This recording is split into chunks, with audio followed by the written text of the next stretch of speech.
The Trinidad and Tobago Parliament unanimously approves the controversial bail amendment bill. And in sports, Andre Russell is out of the upcoming T20 International Series against India. I'm Ricardo Roberts and this is Caribbean in 10 for Friday, August 2. I'll be back with the details after the break. When is the right time to do an offer letter versus an employment agreement? Or do you do both? Ideally, I would want to see my clients do both, or at least provide an offer letter to everybody. And there's a difference. They're very, very similar documents.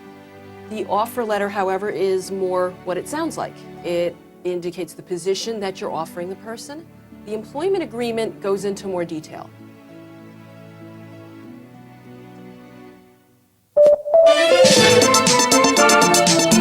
Coming up, eye-catching art, a mix of cultures on display in one location. It's time for CariFesta. The best of Barbados outside of Barbados. Antigua and Barbuda get showcased to the world. Plus, an East-West fusion of sound.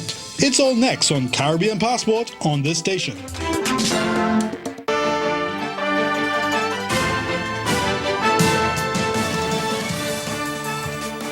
Trinidad and Tobago's Parliament has unanimously approved the controversial Bail Amendment Bill 2019. Both government and opposition legislators put aside their differences and voted during a special sitting of the legislature.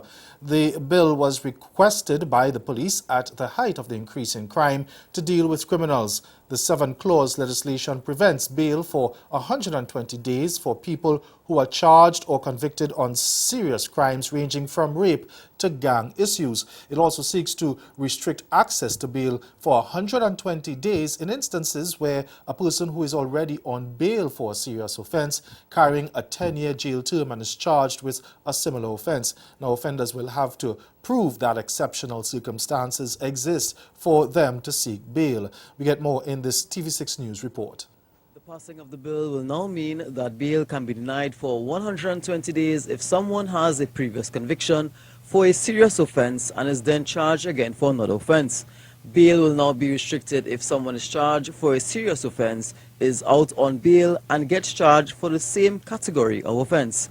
Offenses where bail can now be denied and carry a penalty of 10 years imprisonment under the various acts are Offenses Against the Person Act, Sexual Offences Act, Anti-Terrorism Act, Dangerous Drugs Act, Kidnapping Act, Sexual Offences Act, Sexual Offences Against a Child Act, and Trafficking in Persons and Firearms Act. Previously, persons arrested for a serious crime could plead not guilty and would be entitled to bail and be back on the streets. The burden of proof has now been shifted to the offender, who will now have to prove exceptional circumstances why he or she should be granted bail. The Commissioner of Police in previous statements to the press showed his support for the bill, saying that he believes that someone who has been arrested for possession of an illegal firearm should not be granted bail. Speaking with TV6, the Commissioner said that as soon as the bill becomes law, he will be acting immediately to ensure persons found in possession of illegal firearms are behind bars. Attorney General Faris Alwari, speaking after the passing of the bill, said he is seeking to have the bill made law as soon as possible. This will mean having the President assent to the bill and then proclaiming it law. The bill has a sunset clause of 3 years. That report from TV6's Nicholas Lutchman Singh. Now, Jamaican authorities say an international drug ring is behind one of the country's largest drug busts to date. Lawmen seized 2,600 pounds of cocaine off the coast of the parish of St. Thomas on Tuesday. And National Security Minister says the perpetrators are also being the importation of the illegal drugs. We get more in this report from TVJ's Anthony Lugg. In closing his sectorial debate on Wednesday, National Security Minister Dr. Horace Chang linked the bust to the illegal flow of guns into the country. He said 200 illegal guns are imported to Jamaica monthly. So even when we get 100, we're not going anywhere. That's how they're coming in. And who we need to catch is not the man who them used to shoot people, it's the man who's organizing this. Now what this sends us is not just that commend the improved capacity of the JDF for Coast Guard, but it tells us that operating around Jamaica now is people who have the capacity to deal with 3,000 pounds of coke. That is a serious business enterprise. and requires the attention of the whole country and the support of the entire country. An international drug network is said to be behind the cocaine, which originated from South America.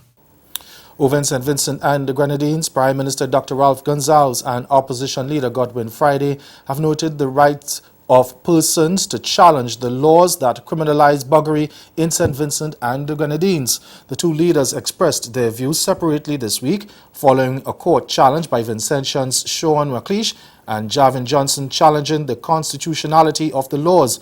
Speaking on radio on Sunday, Gonsalves said the essence of the legal challenge is that it is unconstitutional and to outlaw anal sex among consenting adults in the privacy of their home. He noted that the buggery laws capture acts between same-sex or heterosexual couples. Gonsalves, a lawyer and the Minister of Justice, says people should have their day in court. He noted that the courts in Belize and Trinidad and Tobago have ruled that it is unconstitutional to prevent consenting adults from engaging in these activities in private. Meanwhile, Friday told a press conference on Tuesday the legal challenge is not surprising. He says the matter is before the court, so he will not get too much into it. And stay with us, your Midday Sport is next.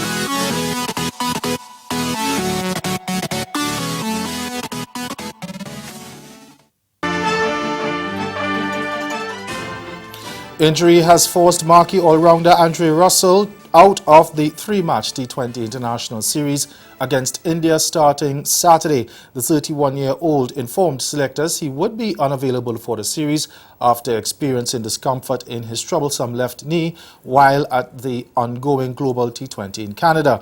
Now, Russell was named in the original 14-member squad for the first and second T20 matches, subject to him passing a fitness assessment prior to the series.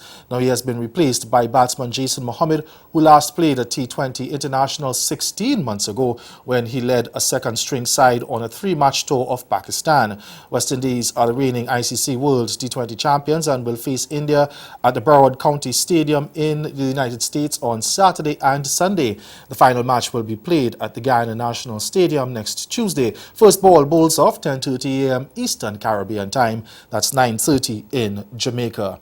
And Barbados easily disposed of Jamaica to remain unbeaten on top of the standings, but Trinidad and Tobago suffered their first defeat at the hands of Windward Islands in round 3 of the CWI Under-19 Championship on Thursday.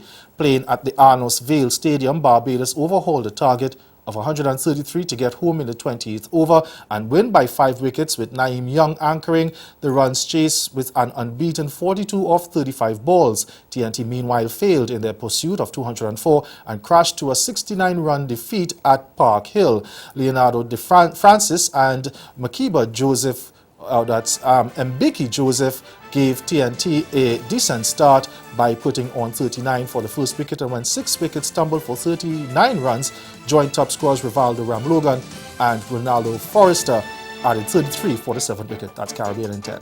Good afternoon.